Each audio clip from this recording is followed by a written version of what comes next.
Well, all right. You know, I've been getting a lot of messages about asking my opinion about this Woodstock documentary that's on Netflix. And shockingly, I actually watched it. You know, I never watch those kind of things, you know, for a variety of reasons. I stay away from that kind of stuff. But I actually watched that multi-part series. And I will tell you what I think about that. First off, you know, my father is the luckiest person ever of all time, right? My father never had a job, never worked 40 hours in a week. He ended up owning multiple houses. He's been to Spain 30 times. He's been to South America 40, 50 times. He's traveled all over the world. You know, and he's never ever had a job, and he's lived by being lucky, and he confuses that he thinks he's made good decisions about this and that, but it's really that lucky, right?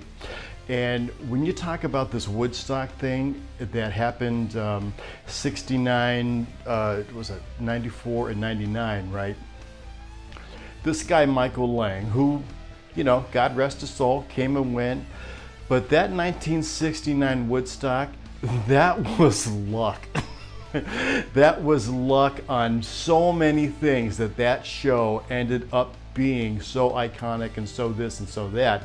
And in my lifetime, I got to work with the guys that were there.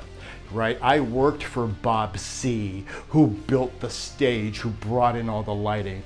I worked with Michael Ahern, who was the stage manager there at that event. You know, I mean, I knew these people that were involved with that in the as backstage as it gets, that built that show, that all said the same thing, that, you know, quite frankly, you know, Michael didn't know what he was doing. He was guessing his whole way through it. The whole thing was luck in the first time.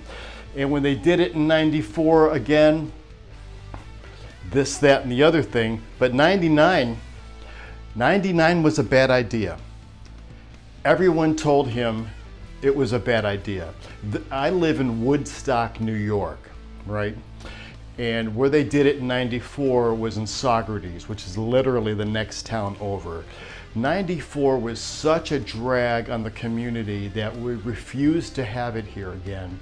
So that's when they took it up to that air base up in Rome. Now let it be said that over in Europe, they do festivals that dwarf anything that happens in North America. Right? They have giant festivals there, and they do it successfully, right? But Woodstock 99, man, when those guys are talking about cutting corners, they weren't cutting corners. They were slicing them pretty hard. They were slicing them pretty hard. Now, I have friends that were there on the audio crew. I knew people that were there with with some of the MTV elements. All said the exact same thing. That documentary on Netflix spells it out spot on of what was really going on there.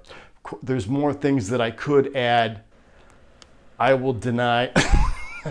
I will. All right. Okay. I'm going to tell you what the problem is. And it always goes back to the one thing, which is someone got too greedy. You know, it's all about the money. Now, I do a show once a year in Central Park. All right, day 2. We're trying to survive this show. We're getting through some sound checks right now. I don't even know who is up there, and I don't care. As long as that thing's in the air, that's all I'm concerned about. In New York City, we put 50,000 people out on what they call the Great Lawn. They call it 50,000 people. It's not 50,000. It's definitely, there's definitely more than 50,000 people there around the outskirts of the fenced out perimeter. But here's the thing about how they control that every X amount of people, they're barricaded off in sections, and there's a 16-foot space in between each sections. Now, when you're watching that Woodstock 99 video and you see, hey, they can't get out to the front of house mix position where all those assholes had climbed up on the tower, right? They can't get security out there. They can't get people out there. Why is that? Because they don't have a barricaded 16-foot place to get ambulance through, police through, fire. Hey, how about the crew? I mean, I go to some show and I say, how do I get to the stage? Well, you just got to fight through it. It's a good time to go fuck yourself. I mean, come on, that's not a professional way to do it. I mean, hey, listen, in my life, I've done it. I fought through the crowd back and forth, going to the front stage because it fucking sucks. It's a drag. It's definitely a sign that this is not going to be the way it should be. And the way it should be is the safe way with enough police there, not some skinny armed 15-year-old that's there working for some free t-shirts and $1 a day and some hot dogs. I mean, when I saw the what they said with the security people, they're like, listen, these are not security people, right? Just because you like to punch people, hit people, maybe you're a frat boy or whatever your thing is, that doesn't make you security. There's a reason that we like to have the police there, and I'm going to tell you why. Because the police don't cost really that much more than what you're paying for security. That differential, and the security guy can't arrest anybody. I mean, I do shows. I used to do shows for a guy in New York City, and everybody that worked there for security, every single one of them was a New York City cop. Every single one of them, right? And when we had a problem on the street with a truck, we had a problem here. You know what the security did? They showed their badge. The argument was over, right? So, to have these big, unwieldy, bring in 500,000 people and not have proper security and everyone knowing it, big problem. Number two, not being able to get any ambulance in, not even to have a way for the crew to move around the site. That's another problem too, And this thing of charging these people $4 for water, and back in 1999, how about just rude? You could have sold it for $2 and still made money. If you can't sell water for $2 over a 3-day period of time, and make money, I mean, I don't know what it's all about. See, one of the things that happened in the concert business, which happened, I guess, in all businesses, but I wasn't paying attention because I live in the concert business, that at some point, the producers, the promoters, the record, everyone just kind of stopped giving a shit about the people that mattered the most, and that is the fans, right? Without people going out there and buying tickets and buying the product and buying the merch and supporting it, you know what you got? You got nothing.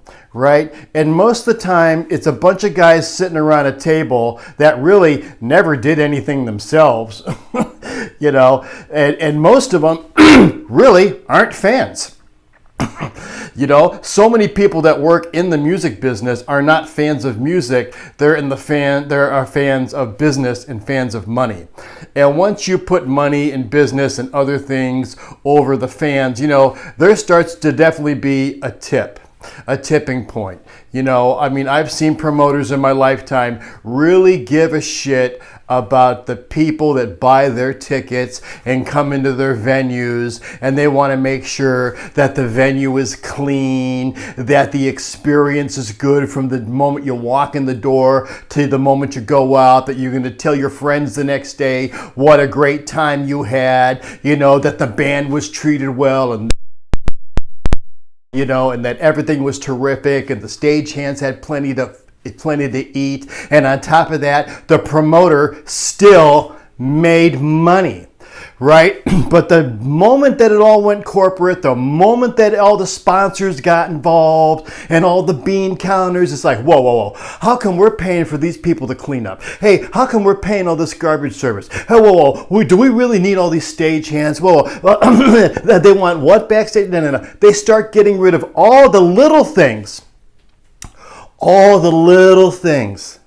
that make up the whole of the big picture.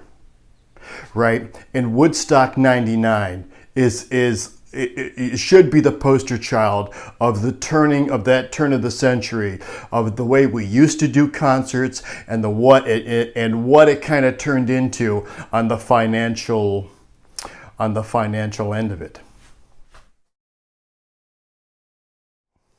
You know, all the suits that work in the concert business and in the upper ends, these people that have never gone out and worked a show, you know, never been out there in the trenches, as we say, and sweated it out for a week or 2 weeks or whatever, building a monstrosity like this, they have no empathy for you. They have no empathy for me. They have no empathy for all of this. We are just line items, you know. And the thing that a lot of the corporate people just don't realize is that, or they don't grasp that, getting a fan to take your credit card out, to take your money and to purchase a ticket, it took so much for you to get there, for you to get that interest there, for you to be interested enough to, man, you know what? I'm buying a ticket to that and I'm going. I mean, it's so special. You know, to wait, all the things you could spend money on, and you bought this concert ticket, and the people that are pushing it have zero appreciation for it. I mean, if you're watching my video, it's like an act of God that you found this, right? Through all of the internet and of all the things that are available. See, God knows, man, I'm such appreciative for everyone that gets any amusement out of my ramblings. But, you know, for the people that put together the big concerts, believe me, brother, they couldn't possibly, at the end of the world, give a shit about you or your comfort. And let me say, too, that the 21st century, you know, not all promoters and not all shows are absolutely like that. You come to a show in Central Park, in New York City, you know, you are not going to be trampled. You are not going to be in a situation where you can't get from one point to another. There's going to be ambulance services all around you. There's police services everywhere. I have no idea what a bottle of water costs in Central Park, but you know, for God's sakes, it's not a big deal, you know, so believe it. There are promoters out there that do the right thing, that treat the crews properly, that treat the grounds properly, that give a shit about their fans, that give a shit about the people spending money and coming in there. They're out there. But the scammers are also out there. You know, you really got to look for who's doing it and who's doing it consistently, you know.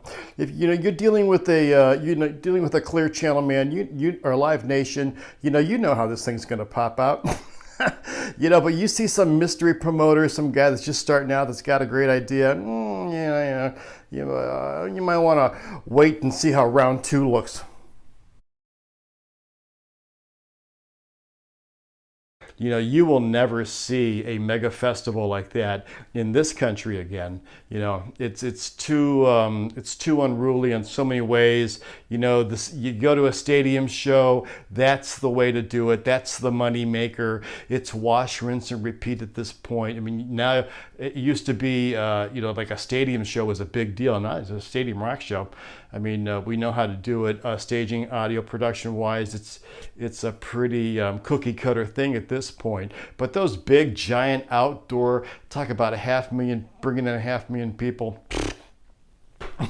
you will most likely never see it again.